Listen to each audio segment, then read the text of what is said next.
together, the happier we'll be. 'Cause your part is my part and my part is your part.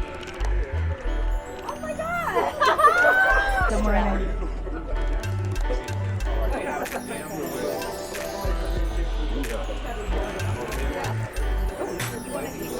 On the table.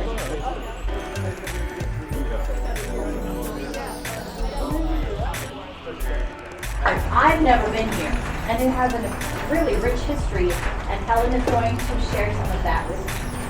Peace and Audubon is a nature-based conservation organization, and we're so excited about partnering with Crystal and the Nature Heritage Society. So with me, I've got 2 team members.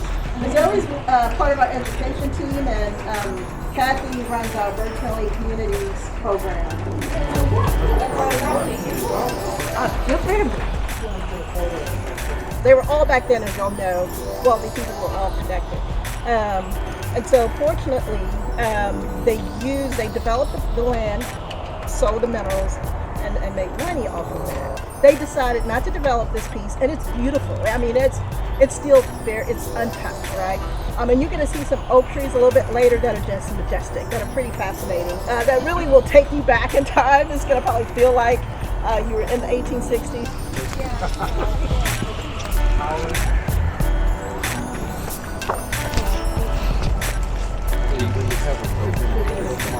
Yeah, exactly. I like struggling to figure out what it is and then fact checking it with the sound. See, they're identified, so you know it's a bird band. Right here.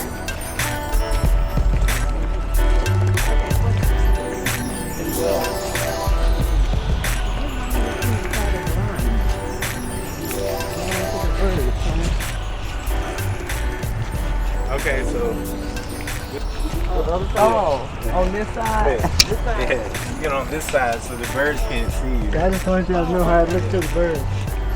The bird blind, you do a little bit of cover so the birds can't see you.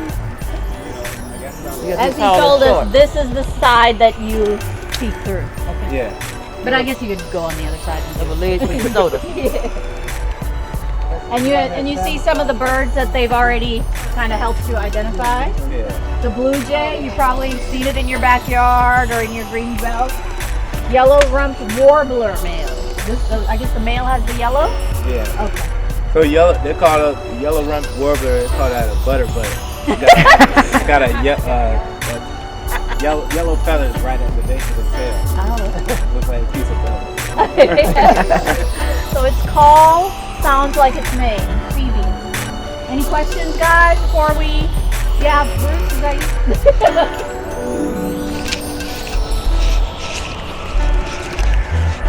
And Taylor, who the park is named after, is actually buried here. That's what Royce is saying.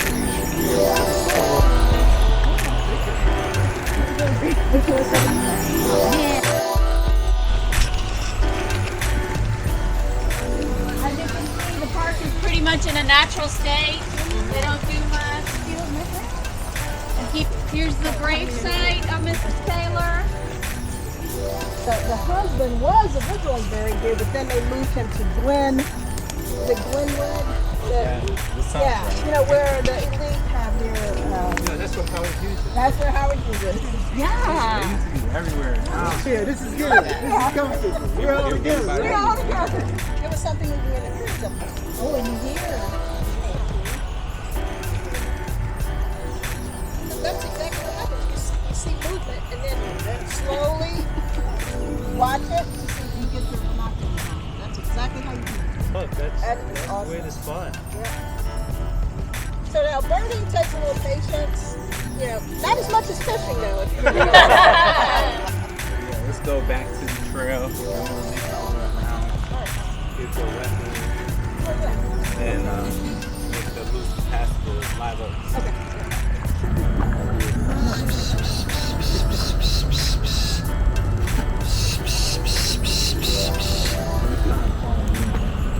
Okay. Act like a bird and call the mission. It's called fishing. No. That's a good Who's coming? Calling the name.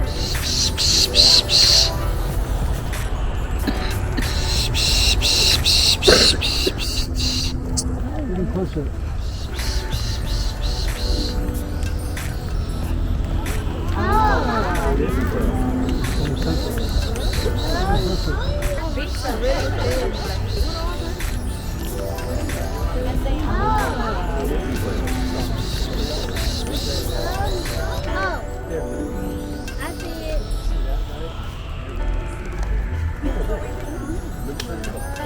Oh, there's one right here. See anything other than the blue-gray gnatcatcher? There was a kinglet and a yellow rumped, but they were all so high moving around. They tell us a lot. They're indicators, right, of how healthy your environment is. So the more diverse the bird populations you see, it kind of is a sign, that this is a healthy environment. That's another reason birding is really cool. I mean, beyond just the fact that birds are all over the world, right, all kinds of habitats, they tell us a lot about the environment that we live in. Hunting's are great for birds. Really? Yeah. Especially in spring. Now, does the Audubon website list what trees you might want to plant in your yard to help bring birds? It sure does. I think they do, right? Yeah, no, we have cool natural wildlife that will promote and attract wildlife to your yard, which is what you want. You want to help give birds and wildlife as they're migrating or going about their business, and you notice how much Houston's growing, so all of the natural places are shrinking. So it's really nice if you use your yard to make an oasis for wildlife that is around the area. It doesn't just help the wildlife either, it helps yourself. Yes. I mean, That's it's right. proven the more green space there is, the better your mental health is, the better your physical health Yes. is. So it helps not just wildlife, it's everybody. Yes. We're all in this together. Yeah. No, blue and gray herons are usually active during the day, Yeah. and you can see them in the greenways a lot. There's a lot of green belts that are now being developed around the Houston area, Right. and there's one along airport that is really lovely if you're in the area, and there's lots and lots of birds to go and watch.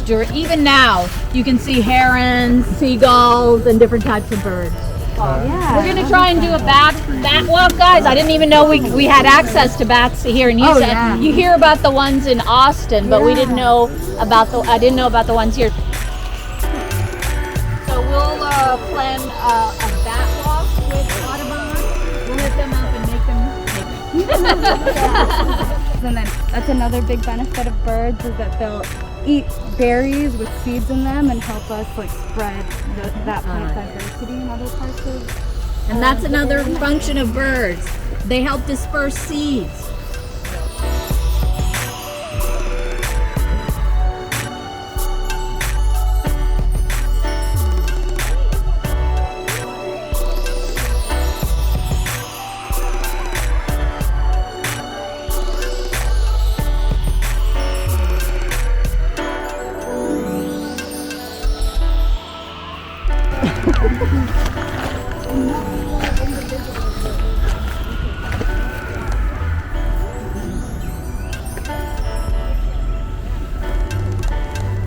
What was that?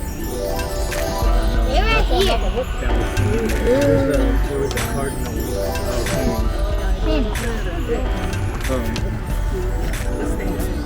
Look.